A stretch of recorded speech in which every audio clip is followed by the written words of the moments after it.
State Bank and Trust has been invested in Winfield and Marion County for more than a century, and today we remain deeply committed to meeting the needs of local families and businesses with excellent financial products and friendly down-home service. But more than that, we're dedicated to supporting the growth, success, and well-being of our community as a whole. Because when it comes right down to it, there's nothing more important than community. And just like our outstanding city officials, police, and fire departments, you can count on State Bank and Trust to help make Winfield and Marion County a great place to live for everyone who calls this area home. Hello everyone, this is Chuck from Span Hardware in Winfield, Alabama. Good to be with you today, and I just want to let you know we've got some new things this year for the spring season. As you can see, Stihl now has the lawnmower. We're going to have a full line of the Stihl zero-turn mowers. We have a full line of the Stihl weed trimmer and chainsaws. Just about anything you need to maintain your home this spring and summer. From lawn and garden equipment to paint to hardware, anything you need. Come see us. We'll help you if we can. Thank you. This is Eric Simmons at Furniture Depot in Guin with furniture from Ashley, Serenity Sleep, $1 Million Rustic. We have stores in Guin and Fayette. Hello, Lee Hines here, owner-operator of Alexander's Heating and Air Conditioning. We've been family-owned and operated since 1954, proudly serving Marion, Fayette, and Lamar County. We are carrier factory authorized dealers, but service all makes and models. We specialize in residential and light commercial HVAC systems. So as we get ready to enter another hot Alabama summer, please remember Alexander's Heating and Air for all your HVAC needs. Tom Bigby Electric Cooperative was formed for the need for electricity to the local citizens that were living in the rural areas of Marion, Lamar, and portions of Fayette counties. This line consisted of 12 miles and 22 consumers on the road from Guin to Sulligent. Between then and now, there has been a lot of hard work and dedication from a great number of people to make this cooperative what it is today. Tom Bigby Electric Corporation would like to thank each member. You can contact us today at 205-921-6712. Your story starts at Bevel State Community College. Whether you are just starting out or starting over, Bevel State has an opportunity that is right for you. With 5 locations serving 7 counties, you don't have to go far to start your own success story. Plus, with tuition lower than 4-year colleges, you won't need to spend more for a great education. Visit us online at bscc.edu to learn about your options for seamless academic transfer and high-demand career tech and health science offerings. Let us help you tell your story. We understand the importance of a personal commitment to provide quality services and products with value to meet every family's need. You'll find very caring professionals that truly desire to offer dignified service and true value that families need and desire during the loss of their loved one. With our newly renovated facilities, services, and quality merchandise, you can rest assured that we stand ready to meet the needs of your family in honoring lives lived. Bowen Funeral Home is located at 981 Alabama Highway 253, just south of Winfield High School. Call Tommy Bowen, Certified Funeral Service Practitioner, at 205-487-4327.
He's waiting on me to walk in so you can jump up. Yeah, we ain't doing it for you. I usually say all right, they think everybody's got it by now. Okay. Yeah, let's pray. Father, again, Lord, we thank you for another day of life. We thank you for all the many blessings you continue to bless us with. Lord, we thank you for each one here, and Lord, we pray for this body, and that our decisions will be pleasing to you and the best for the city. Lord, we ask for guidance and direction in all we do. We continue to pray for the ones that's lost loved ones in recent days. We pray for the ones that are sick and hurting and facing unknowns, Lord. Lord, we do ask forgiveness of our sins. In Christ's name, amen. Pledge allegiance to the flag of the United States of America and to the republic for which it stands, one nation, under God, indivisible, with liberty and justice for all.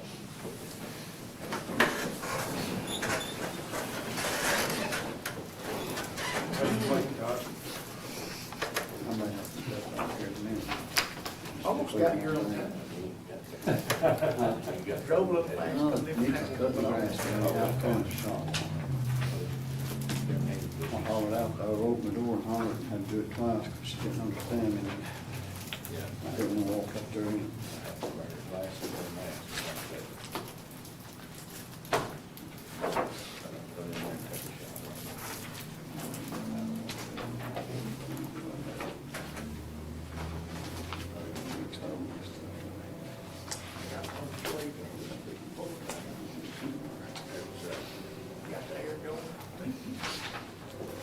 get it. You'll have to check this. I sent you an email, let me know if you can find it.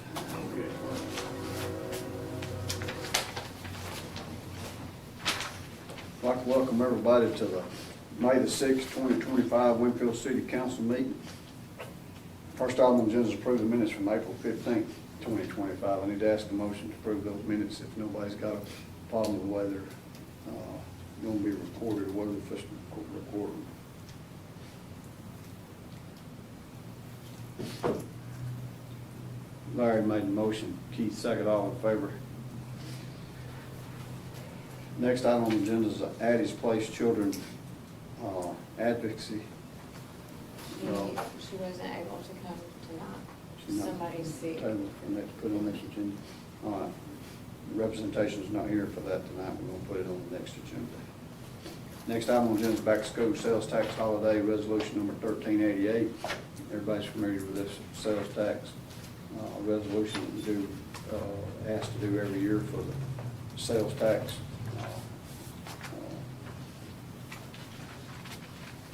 Exempt certain covered items from the municipal sales and use tax during the weekend of July the 18th, 2025, as authorized by ACOT of the Alabama Legislature, generally referred to as the 2025 sales tax holiday. Has anybody got any questions about what that resolution is that we do? If not, I need to ask a motion to approve this resolution 1388 for the sales tax holiday for school. Tim made motion, Gina second. All in favor?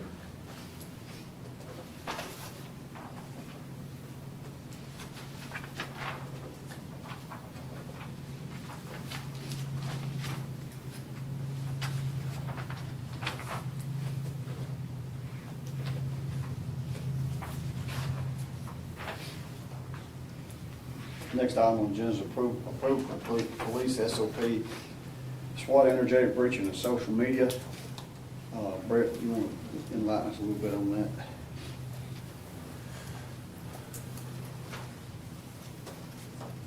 We had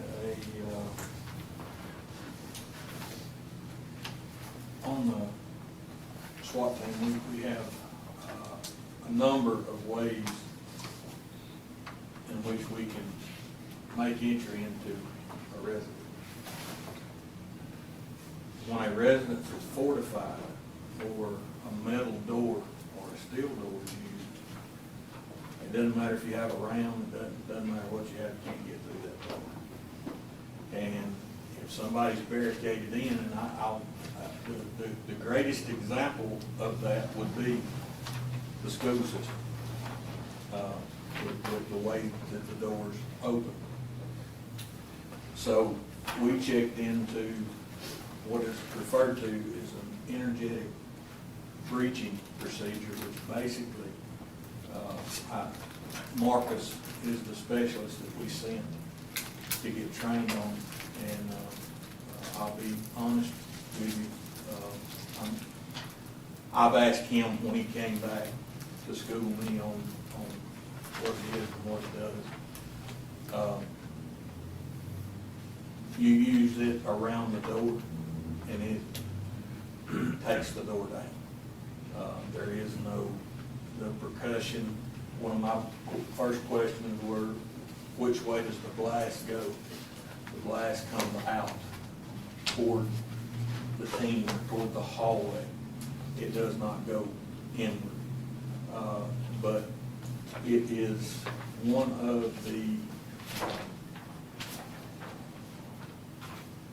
well, just about all of the bigger agencies have a energetic breaching man. Some of them have multiple, and we're just we found a class and was able to send him. But I need a policy on that. And number one, I wanted y'all to see the policy. Number two, if you have any questions, I asked Marcus to come, Lieutenant Carroll to come and answer any questions that you may have, because it's pretty new as far as to this area. It's like I said, the bigger agencies have been using it for some time.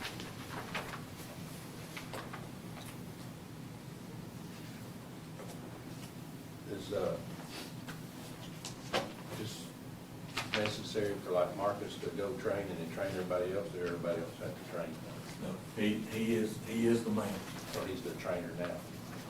He's the only one who can do it. Yeah, he's the only one, and the items that are used have to be specifically stored, and we had to buy certain holding devices to hold these dead cords and things of that nature, because they are explosive.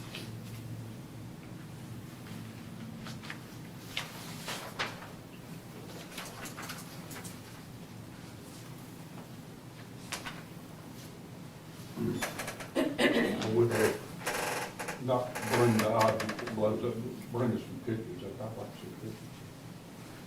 I want explosive in here. Just bring us a picture. He can tell you about, because, how many doors did y'all put down in the class? We put over 60 doors down in just a week's time.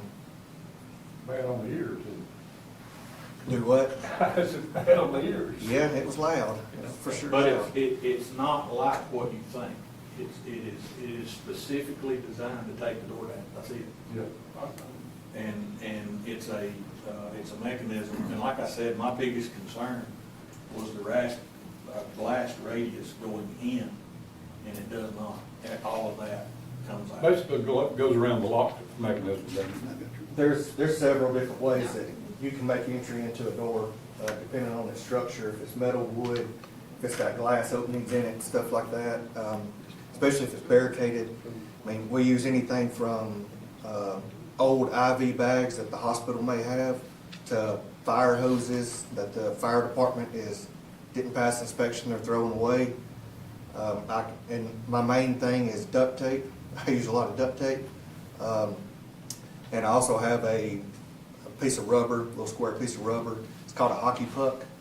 I can just line up det cord on it, hook a blasting cap to it, put it on the door. That's the most effective entry. All it does is it basically just blows the lock off. What it does, it just bows the door into like a V, so it separates that lock mechanism from the pillar, and it just swings right open. I do have pictures, videos. I've got a bunch of stuff on the USB drive. Y'all are more than welcome to see them if y'all like them. I'd rather that be done, if you would, if y'all don't mind coming by the PD, I want to show that open meeting.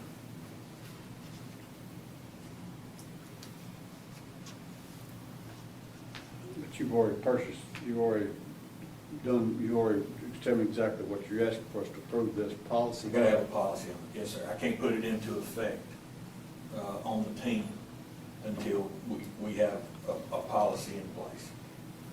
And so I've sent the policy to Todd to review. Todd's asked me a few questions on it, but I told him primarily that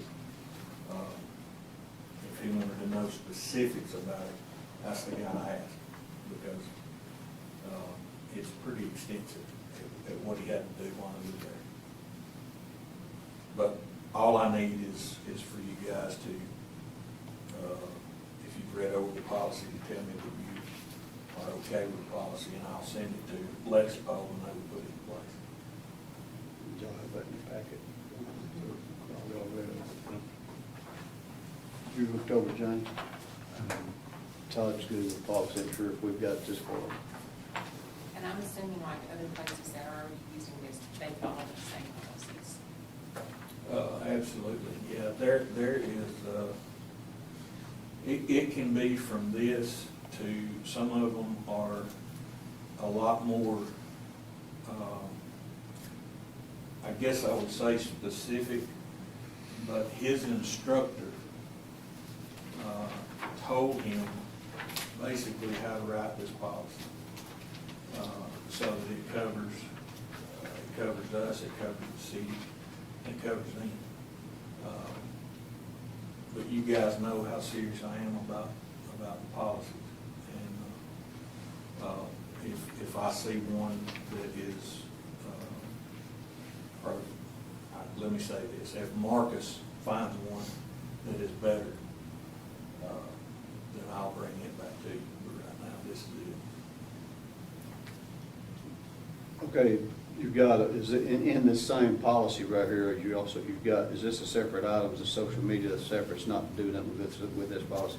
So I need to, based on Brett's recommendations, or his requirement for this to be able to use this system, he needs this policy in place, and Todd's gave each one of us a copy of it. I need to ask for a motion to approve that policy. Gina made the motion, Keith second, all in favor? All right, go ahead and do your second part there. Let me ask a question. Marcus, are you the sole energetic breacher that we would have? Yes, I'm the only one that can actually handle the explosives. Okay, Yes. so in this policy, in this definition, when it says energetic breacher in Winfield, that's you. Yes, sir. Who's the SWAT team commander? Lieutenant Justin Cottingham. So this requires Marcus to get permission from Justin before doing it.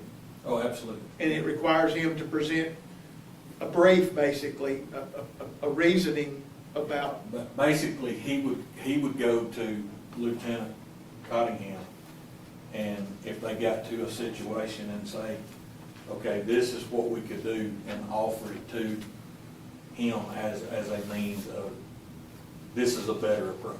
Does that make sense? And at that time, the original request would actually come from the SWAT team to him before he even knew anything about the SWAT team.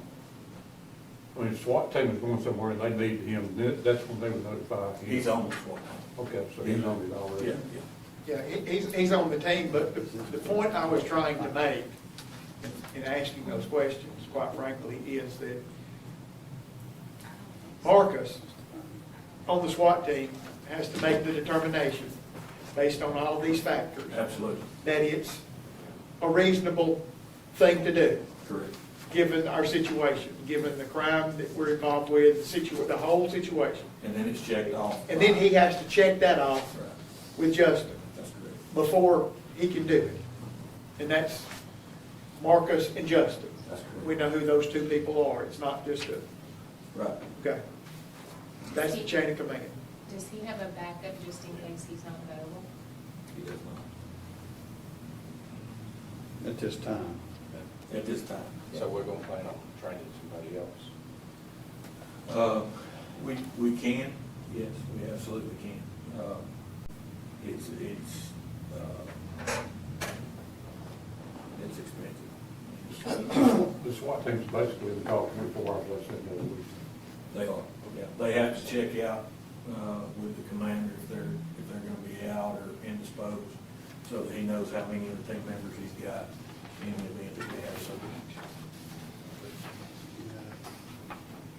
But, you know, we don't, I don't know if you guys know it or not, I think you probably do. We don't just run calls in the city of Winfield. The SWAT team has actually answered SWAT calls in Marion County, Fayette County, Winston County, any in Lamar.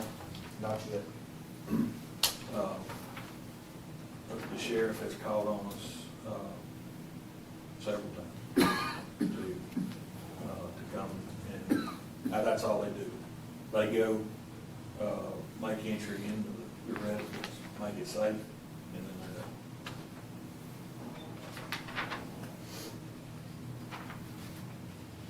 You good? Todd? You good?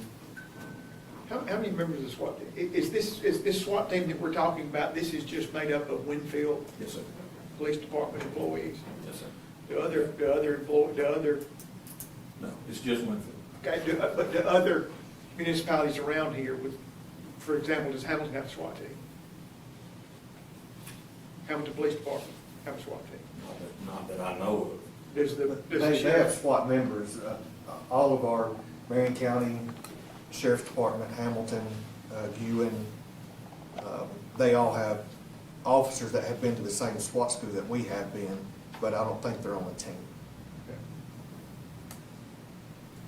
As far as I know, we are the only team. I know the county had one, but they've lost people, they've had people retire, and they've had people that had to move in administrative roles, and it's kind of affected that. So that's why they used our team and police. And I understand the question a while ago about is someone else other than Marcus can do this. And I understand that. But there's a reason why we're limiting the number of people that can do it. Right. Is so there's always a chain of command. It stops, it's got to go through this person and that person, not a large group of people. Yeah, So this is not something, and I think Lieutenant Carroll could back me on this. This is not something that you're going to go out and do on every event. It's something he's going to have to. It's a specialized. He'd have to look at the door. He'd have to look at the circumstance that's involved, and I mean there's several factors that go into it before we would use this method. But if it's a barricaded subject and they've got a hostage inside, I don't want a door to be the only thing that holds us up from going. And I understand that, and that, I guess the point I'm making is that it's important that it's a single member of our SWAT team, in my opinion, that a single member of our SWAT team can do it, and before that, it is trained to do it and is an expert in doing it. And then only then can that member do it when his commander signs off on it. Yeah, I think that's important. And That keeps it.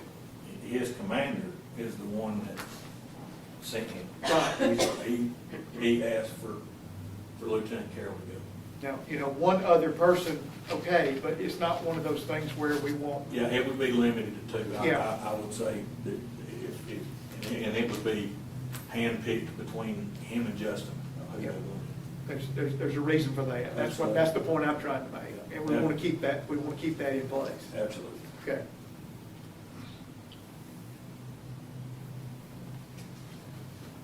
Very good. Go ahead with your other part of that. Social media policy, there have been some recent lawsuits that are pending that does not involve us, and I pray they don't. You guys know that initially when I came in, I'm a big proponent of showing what we're doing to try to reach the community. In the beginning, the best way to do that was Facebook, Instagram, places like that. Well, it got to where, the reason we shut ours down, our Facebook page down, it got cloned. And they were sending out things from us. One of the examples was they were asking, and it looked real. I mean, they were asking for you to pay your ticket to the officer when you wrote the ticket. Like that was coming from us, and so we put out something and I shut the page down. I have since opened it back up after a while because I feel like there's a need when we've got a missing elderly person from the nursing home. We need to be able to put that out and get that into mass production quickly. If it's a child that's lost, we need to get that out. But I've cut down a considerable amount on what we use because I want the folks, when they see it, I want them to know that there's something going on. With that being said, our social media policy that we've got,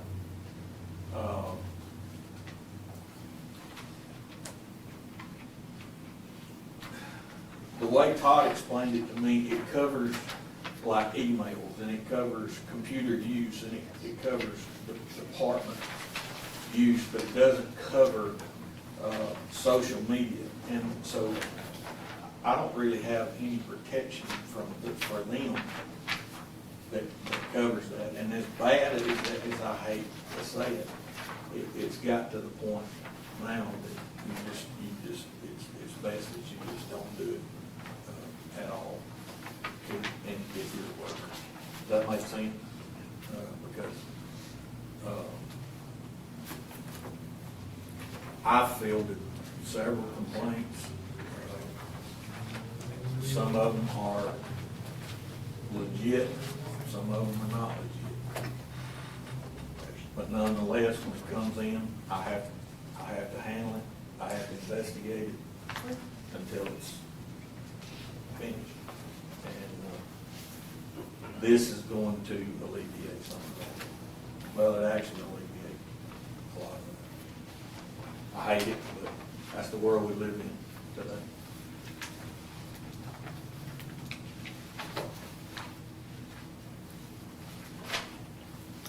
Anybody got any questions for him? Rick, is this one the one that you and I drafted together, the change you made after the, okay. So this is the one I drafted? Okay. And Todd was instrumental on telling me about some things that were coming down as far as legally. And so I asked him if he would to help me draft that. And that is completely from our legal to cover it.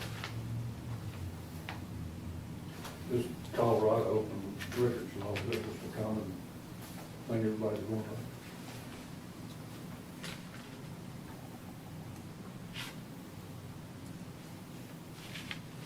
No, that's just the leftover. That's supposed to be the Alabama Open Records Act.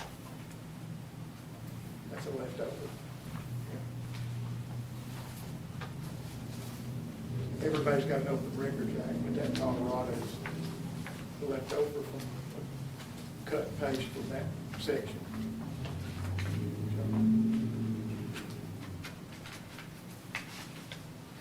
If you'll look in that policy, the Freedom from Information Act allows a lot of things, and it restricts a lot of things.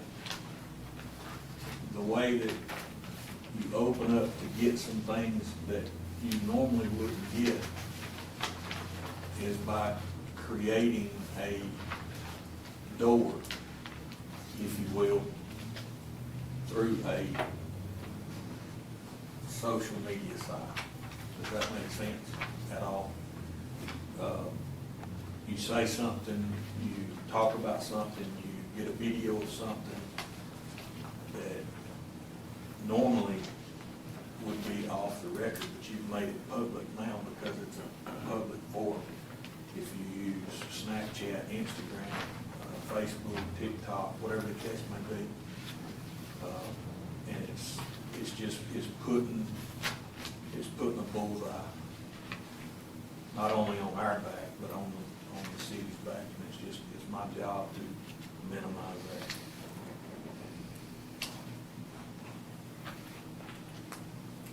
Anybody got any other questions about it? I need to ask for a motion second to approve it.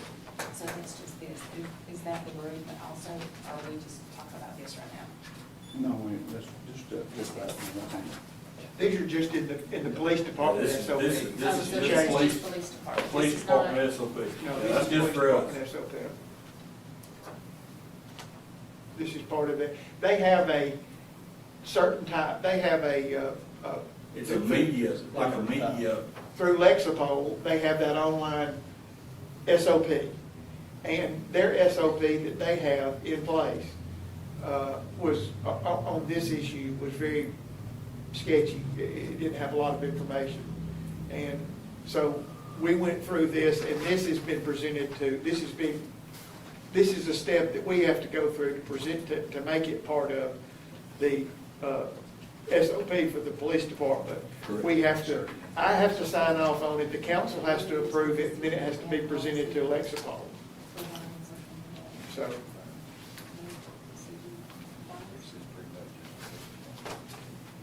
That's all.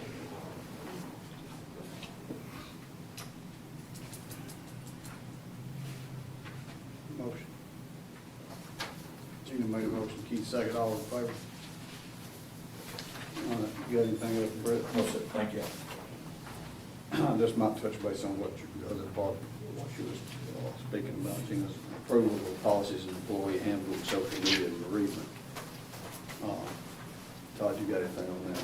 I've got the bereavement policy here, and this can be tailored to this, to be the new social media policy for the city. It can be tailored as such, but it's worded a little different because it applies to police officers, because sworn force police officers are basically on duty 24 hours a day, 7 days a week. Even when they're not officially in their shift, they are on duty. So you can, and a lot of their, the things that they do, even when they're off duty, not at work, affect their duty as a police officer. So we may need to tailor it a little bit differently for the city, Gina, but yes, I think you can tailor it to where it says on duty when they're on city time. But this has some language that even when they're not actively in a shift as a police officer, they're still a police officer because they're identified as police officers. And even when they're not in their city uniform, generally when they're out, like Brett, he's got a badge on, he's got his Winfield Police Department, they're viewed by the public as police officers. So you can be a little bit more strict on them than you can on an employee who works from 8 to 5, and when they're not on duty for the city, they're just a regular person. So we would have to tailor it just a tad, tone it down a little bit, because this is specifically addressing police officer issues. So, but yes, it can be, and maybe it needs to be updated. Our current needs to be updated too. But So this employee handbook, social media, you're saying that what you're looking at is pertaining to police? That one is specifically tailored to the police department. We can go through there, I can go through there. But that has nothing to do with the SOP or nothing. This is our city policy. No, this is our police department SOP. Okay. But it has nothing to do with the employee handbook. It has nothing to do with the employee handbook. This is simply the SOP for the police department. This is their standard operating procedure manual. I just want to make sure that you're not getting confused that Well, the only reason I we're away said that is from the police because the way department this now. was worded. Yes. Yeah. Yes, the energetic breaching policy and this are specifically for the standard operating procedure of the police department. Those two items. The bereavement issue and do we need to revisit the social media policy for the city for our employee handbook, those are separate, different issues. It's different apart from these.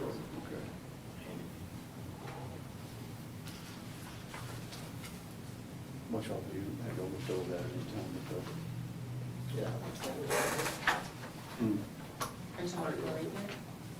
Now, this one is specifically for the annual, the city personnel, the bereavement policy was specifically written to supplement or to replace the current bereavement policy. Are they familiar with what the current one is? Yeah, what's the current policy? Okay. And there is no social media policy at all in there. That was the point of that, he was gonna take that, tweak it to make it better. Yes, to make it work better for city employees versus police officers. Yes. And, I don't know, I'll show you which one. Yeah, I was just wondering what the current, bereavement policy is, since you said this is.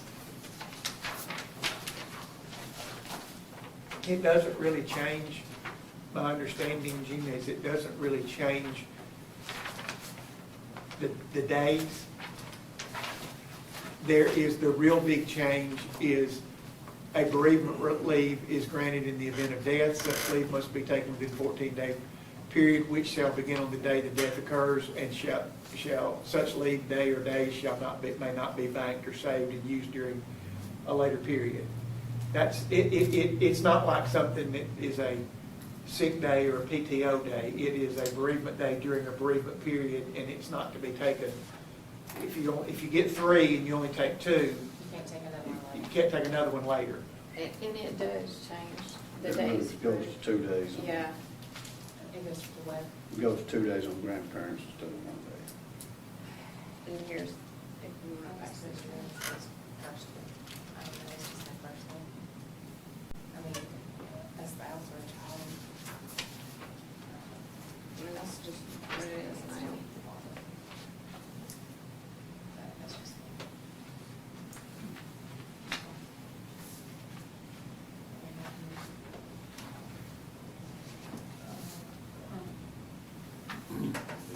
If you looked over it, Jane, the bereavement policy, the changes on it, I think it's just like Todd said, it's just making it more clear about, you can't bank it, so to speak,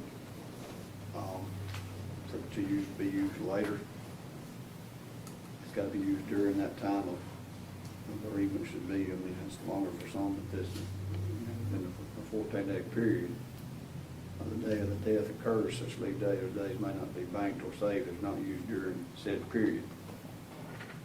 Of course, you know, if you need to take vacation days or whatever, but you can't include sick days with bereavement days.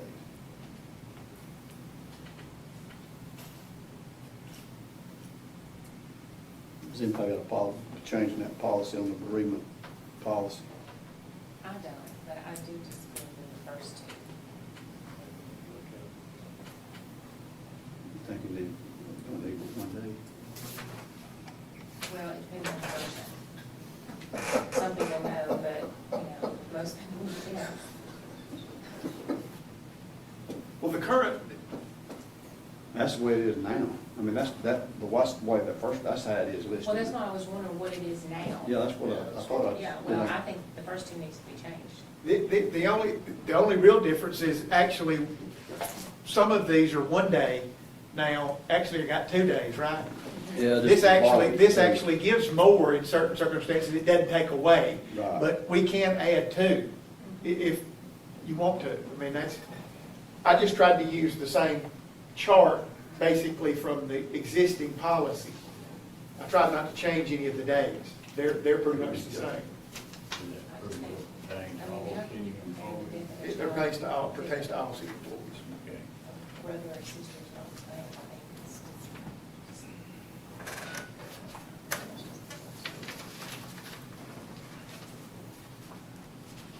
This is Some current. people may think that we used to have, but.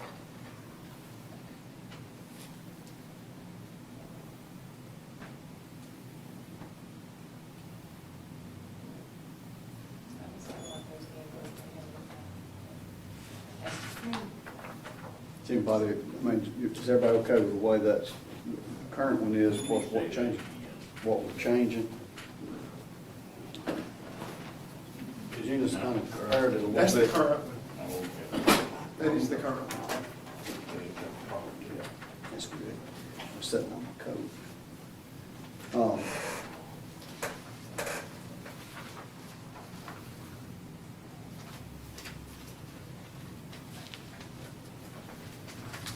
I mean, if you think we need to study on the reading part, and look at it a little As more. far as all this goes, I think this is fine. I just think it's those two, and we'll do one share, a little more. But if you think we need to, instead of making just that change and include the other with it, just do it one time, instead of doing it two different things.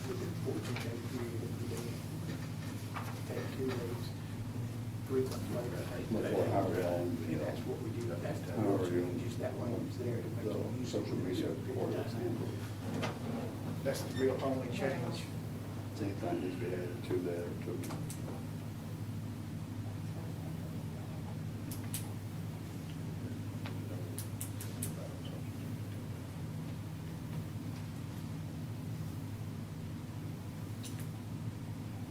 You want to act on both those at the same time? It doesn't matter, I mean, we can, I can tweak that one, and we can act on both of them at the next meeting if you want to, or we could do a bereavement tonight and the other one next, but it would be better if we did them both, because we're gonna need to reprint the employee handbook and serve it on everybody. So that would keep us from having to put inserts into. Instead of just doing an addendum. Probably not. Just those certain pages, you won't have to reprint the whole thing, do you?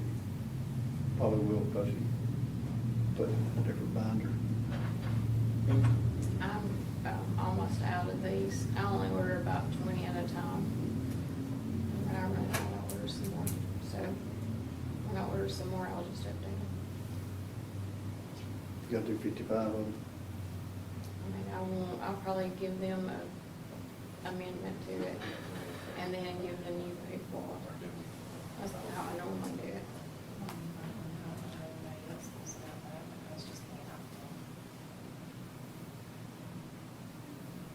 We need to take a poll and see who wants to act on it tonight or who wants to take it for the next meeting.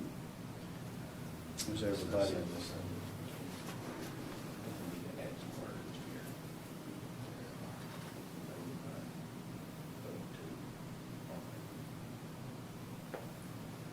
I can't see that printing hole. Sir? I can't see read. No, she'll just do inserts and give it to the employees, and she'll do 20 books for like new hires. What I would do is do the insurance and have sign papers with the sign the guy. That's what we do. And I only print new books when I run out, but I'm about to run out, so.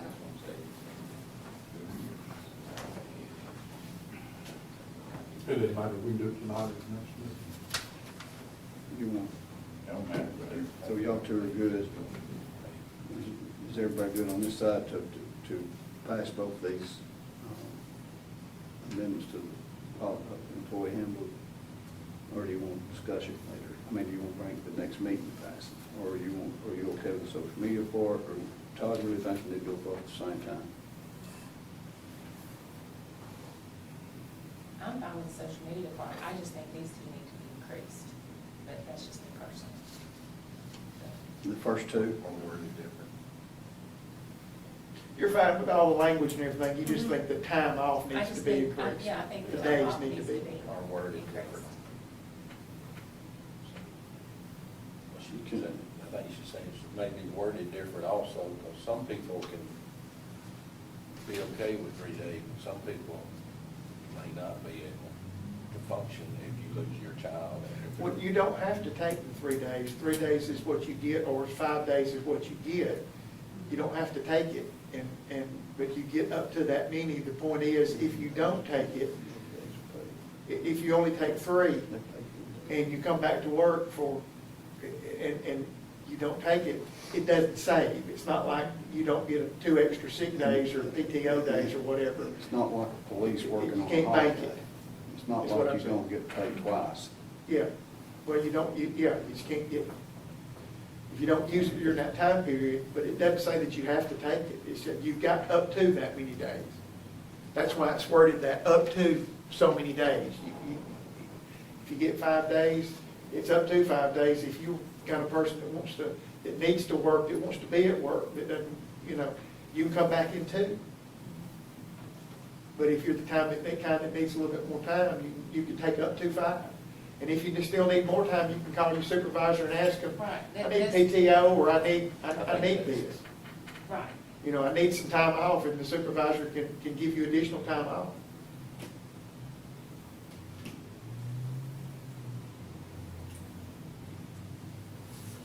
Just a day, you paid for it. If you've got sick time, you paid for sick days, so if you've got sick days and things like, you can use, yes, you can use them. If you need additional time, but you have to request those, and those have to be approved. You get up to this many, and if you need more than that, you would actually have to get the sick days or whatever approved by the supervisor to take those. That's not gonna set a limit on that then. How many sick days you can take with your bereavement days if you're gonna do it that way?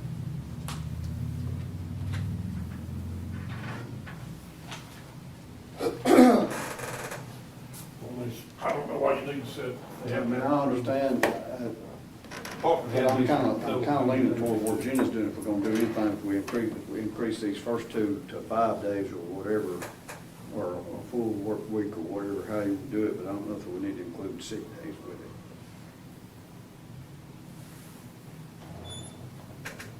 But I mean, that's whatever.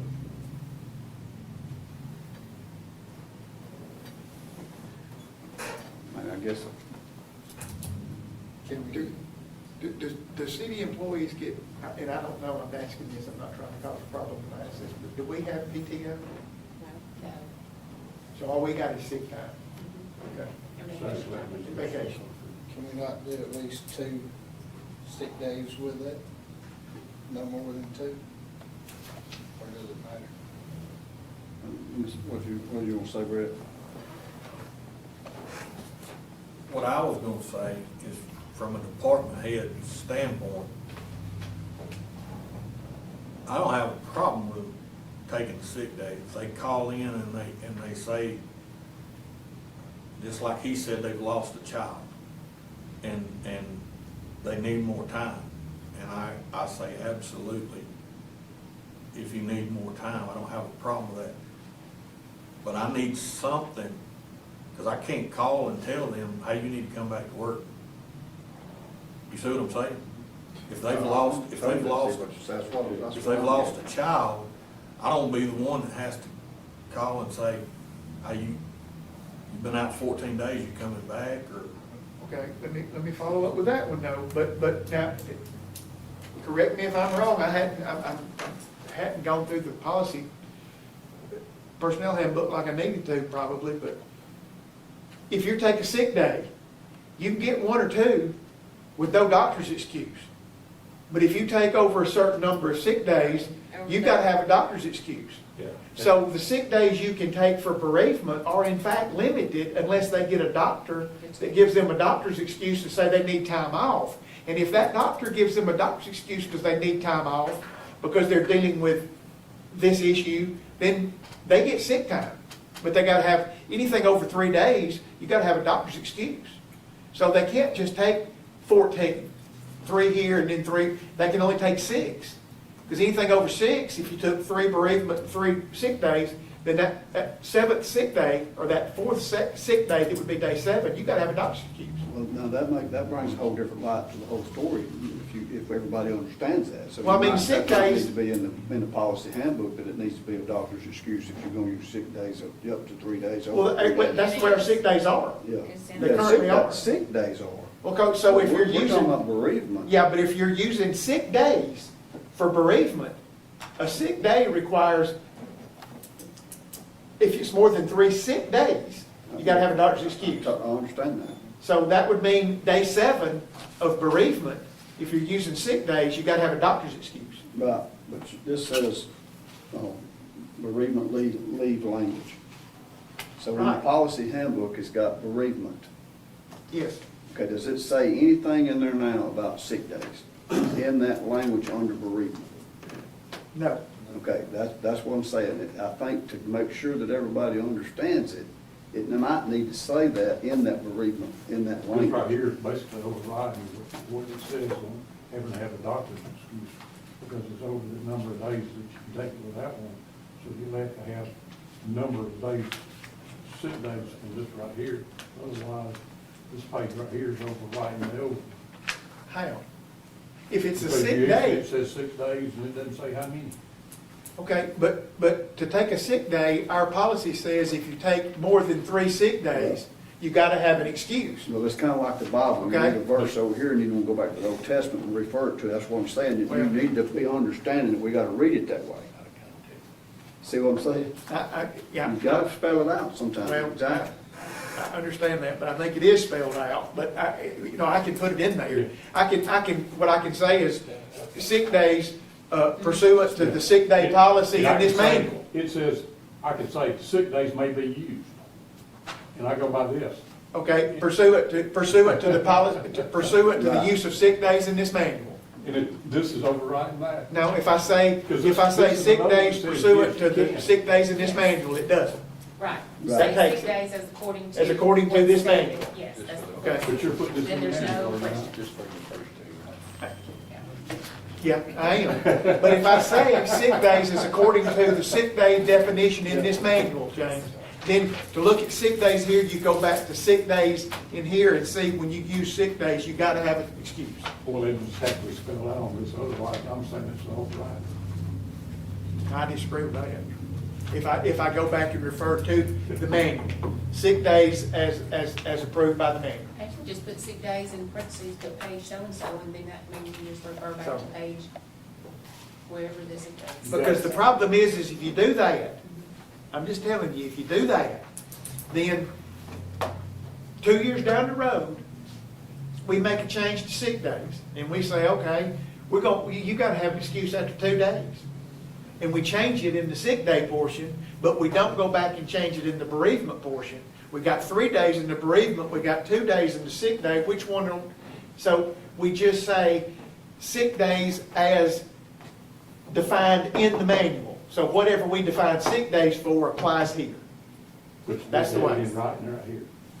I'm gonna have it in writing. Okay. Sick days as referred to in this manual.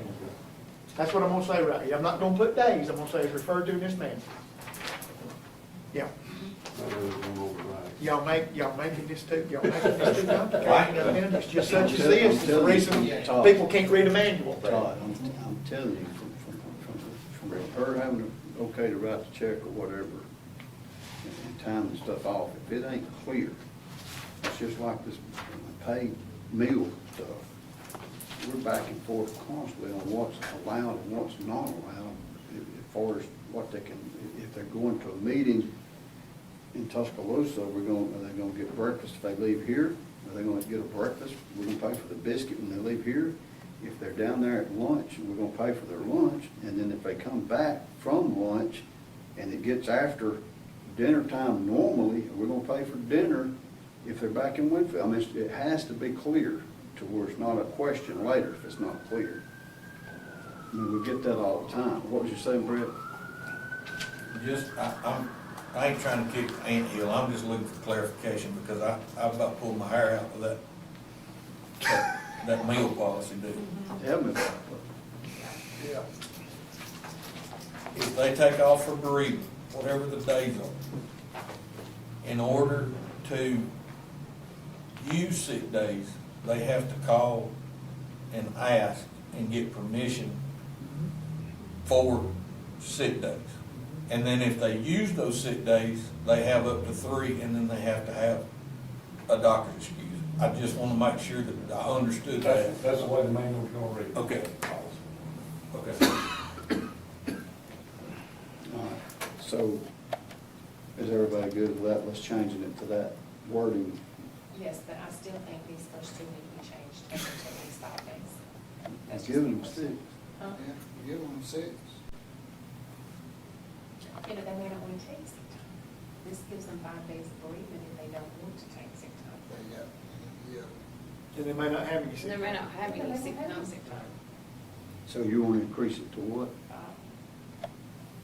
Is the rest of the council okay with the spouse and the fiance and the children move it up 2 days in the worst case scenario, but they don't have sick days? If they have not had any sick days build up, or they just got over a broke leg or a stroke or something and just got back to work and they've used all the sick days. Or maybe their spouse was sick and they had to use their sick time to be off for their spouse, and now the spouse is died. Top 2.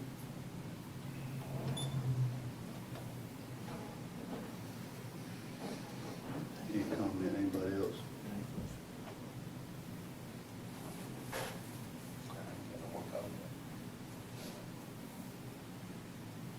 Everybody's different. I mean, it's hard to, I can't, it's hard, that's a touchy subject to speak on. Everybody handles bereavement different ways, which I'm sure Larry's seen a lifetime of it, but, I mean, I don't know. I really personally don't have a problem moving those two up. It's not, The way we got it. James, what's your? 2 days is not gonna make or break us, just a few of them is gonna be done. Keith. All right, I'm gonna ask for a motion to approve this bereavement leave language, adding up to 3 sick days with a okay from supervisor, and then anything after that has to be done by a doctor's excuse, so to speak, or a doctor's advice. Move the spouse or fiance's bereavement leave days to 5 days, and the children, including step-in-law children, 5 days, and to leave the rest of the policy the same. And we'd ask for motion to take and move it to that wording. Mayor, that means this, if you, after you use your sick days and you still need some more, you still, if you get approved, that don't mean you get paid. Right. It's just Okay. unpaid. I got a motion from Gina and a second from Keith. All in favor?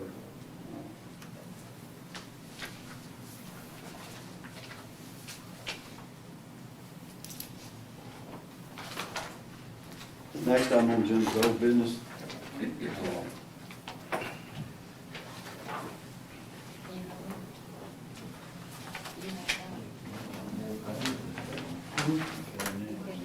Well, we did, but a whole lot of it, but it broke the thing.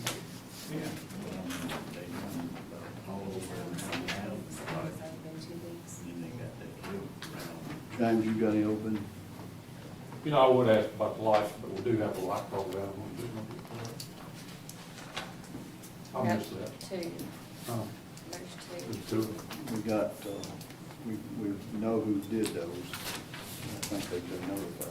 We're trying just to order the post right now. Larry, you got anything? I just wanna bring it up about our baseball team. We've got ball games tomorrow night, and I didn't know where y'all were.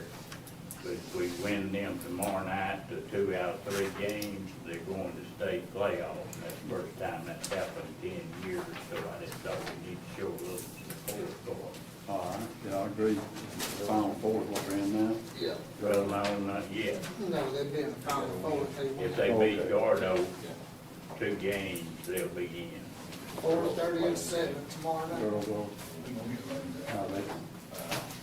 won the first two, they lost the third one. We played again, probably right, and then, Vine month between rain, had to move the plays, had to go to Coleman High School, and Vine month just to get the play between all the rain last weekend.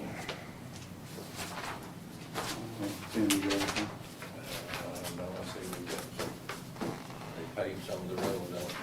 Well, they still like mowing next loop and, up here by the cemetery. That cemetery roads have been done up there. Thought that's what he told me today, and I was trying to figure out what road he said. It's a small road or something up there by the cemetery. There's one across the street from the cemetery. You got that They little just done. moving it. Yeah, Tahoe's done. Everybody's got some out. Yeah. Everybody has. The railroad has It's in the back, the very back.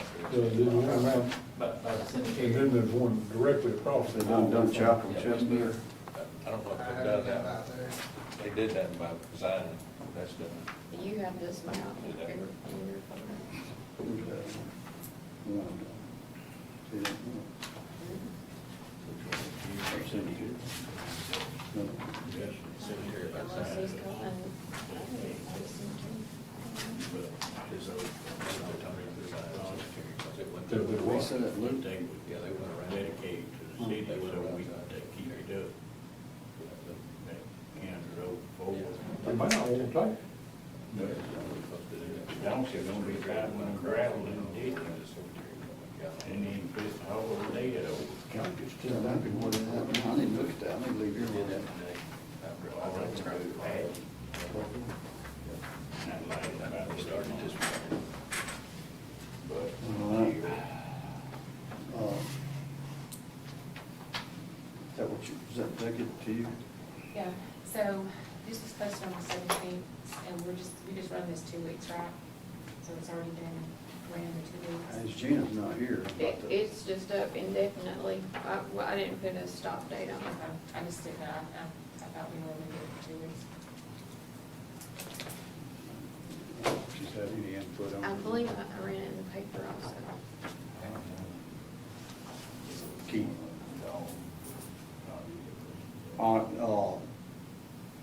Bring this up on the old business. We brought up, it's been probably 2 months, 3 months now, we was talking about the court diversion program. Is it, we want you to have, if you want to have any input in, we need to move forward with this diversion program because I think we all agree that that's what we want to do. We need to go ahead and give Todd, or me and Todd, let's work together on the amounts of the fees for what we're going to set this up for, as administration fees and the other fees. And Larry, James, hadn't you looked over, did you have anything filled out that you wanted to see what you felt like the charges ought to be? No, I looked at it, but, some of the fees are really high, but, I understand why they're high. They need to be high. Forgive some of the fines and stuff. If you're all okay with it, so we need to move forward with it, I'll get with Todd, and if we're gonna do it, we can do a draft of what it's gonna be, and then bring it back before the next council and vote on 10, Todd. That's what I'd like to see us do, and then if you got, and then we'll get it to you on Thursday, prior to the next meeting, if you see any changes.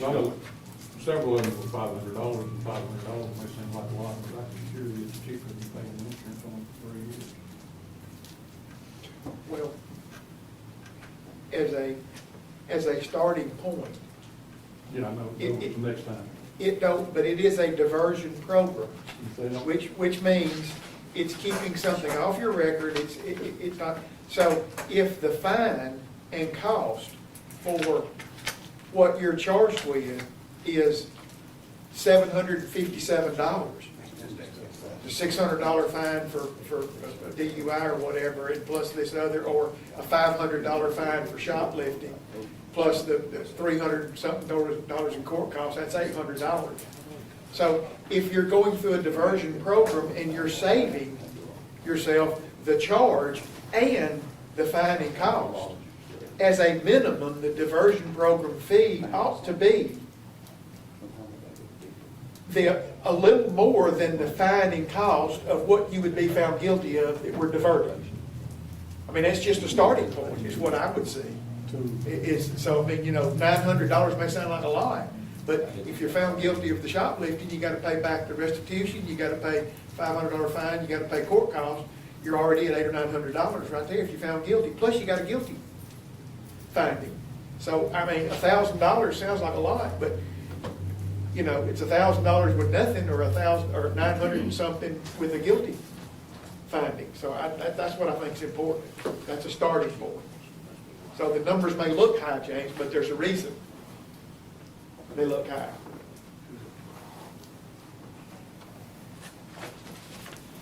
So if y'all okay with it, we'll do that, we'll get it together and then bring it back before the next council to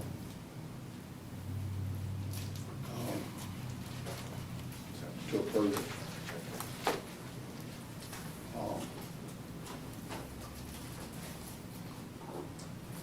We're getting, if you didn't have enough, did you keep? Y'all remember we're in the process of getting this $500,000 grant down here at the park. We had to, in order to get the grant, we have to do an archaeological study, which we agreed, which we've got the engineers working and hired the archaeological people to come and do the study. It's going to cost about $14,000. They have been down there doing a study, and they have found, I sent everybody the email stating what they said. Let's see if I can read it with you all if you haven't had a chance to read it.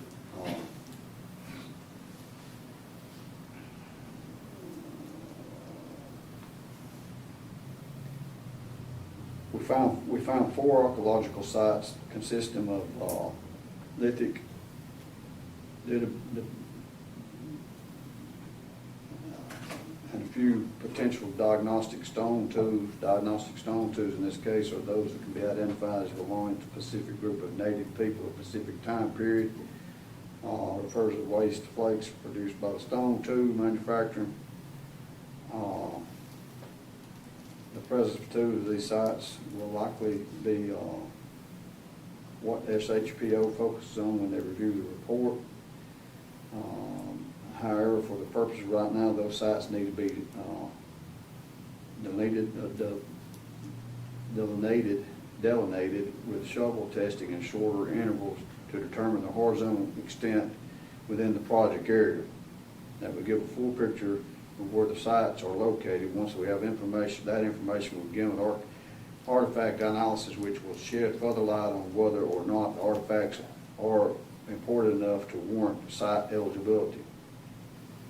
If anything, the eligibility determination would be under the NRHP criterion D for the site's ability to yield information about the prehistory of the region.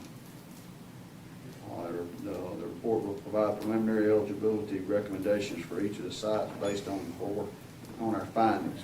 We'll also fill out site forms which will be turned into the state so they can document the sites and provide a permanent site number. I don't think it's going to interfere with the grant process, but we're going to have to approve to let them go further into this study. It's going to run in the range of shy of $50,000, or about $46,000, to go forward with this grant. It's just like when we done a parking lot out here at the Tiffin.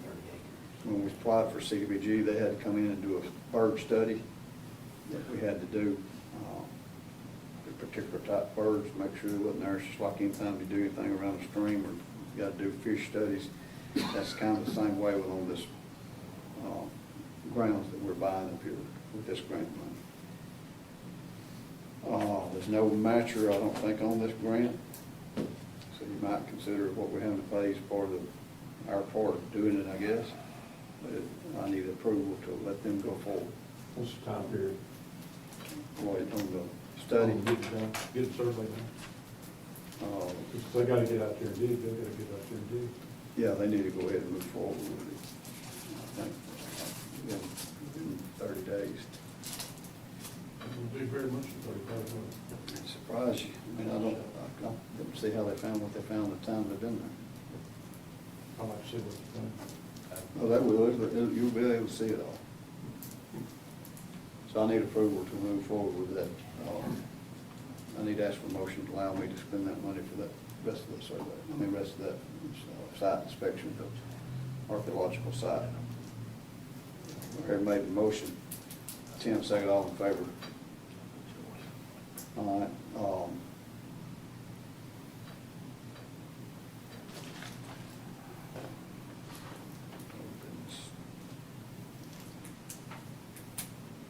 don't think I'm forgetting nothing else. If there's nothing else, nobody else has any other business, I need to ask for a motion to approve and pay the bills. Nobody's got a problem with bills to pay. James made that motion. Tim, second. All in favor? All right, I'm going to need to ask to go in executive session to discuss a business matter with a potential tenant here. We won't take any action when we come back out, and I need to discuss it with the council. Made a motion from Tim, second from Gene Allen. State Bank and Trust has been invested in Winfield and Marion County for more than a century. And today, we remain deeply committed to meeting the needs of local families and businesses with excellent financial products and friendly down-home service. But more than that, we're dedicated to supporting the growth, success, and well-being of our community as a whole. Because when it comes right down to it, there's nothing more important than community. And just like our outstanding city officials, police, and fire departments, you can count on State Bank and Trust to help make Winfield and Marion County a great place to live for everyone who calls this area home. Hello everyone, this is Chuck from Span Hardware in Winfield, Alabama. Good to be with you today, and I just want to let you know we've got some new things this year for the spring season. As you can see, Steel now has the lawnmower. We're going to have a full line of the Steel zero-turn mowers. We have a full line of the Steel weed trimmer and chainsaws. Just about anything you need to maintain your home this spring and summer. From lawn and garden equipment to paint to hardware, anything you need. Come see us. We'll help you if we can. Thank you. This is Eric Simmons at Furniture Depot in Guin with furniture from Ashley, Serenity Sleep, $1 Million Rustic. We have stores in Guin and Fayette. Hello, Lee Hines here, owner-operator of Alexander's Heating and Air Conditioning. We've been family owned and operated since 1954, proudly serving Marion, Fayette, and Lamar County. We are Carrier Factory authorized dealers, but service all makes and models. We specialize in residential and light commercial HVAC systems. So as we get ready to enter another hot Alabama summer, please remember Alexander's Heating and Air for all your HVAC needs. Tom Bigby Electric Cooperative was formed for the need for electricity to the local citizens that were living in the rural areas of Marion, Lamar, and portions of Fayette counties. This line consisted of 12 miles and 22 consumers on the road from Guin to Sulligent. Between then and now, there has been a lot of hard work and dedication from a great number of people to make this cooperative what it is today. Tom Bigby Electric Corporation would like to thank each member. You can contact us today at 205-921-6712. Your story starts at Bevel State Community College. Whether you are just starting out or starting over, Bevel State has an opportunity that is right for you. With 5 locations serving 7 counties, you don't have to go far to start your own success story. Plus, with tuition lower than 4-year colleges, you won't need to spend more for a great education. Visit us online at bscc.edu to learn about your options for seamless academic transfer and high-demand career tech and health science offerings. Let us help you tell your story. Home, we understand the importance of a personal commitment to provide quality services and products with value to meet every family's need. You'll find very caring professionals that truly desire to offer dignified service and true value that families need and desire during the loss of their loved one. With our newly renovated facilities, services, and quality merchandise, you can rest assured that we stand ready to meet the needs of your family in honoring lives lived. Bowen Funeral Home is located at 9 981 Alabama Highway 253, just south of Winfield High School. Call Tommy Bowen, certified funeral service practitioner, at 205-487-4327.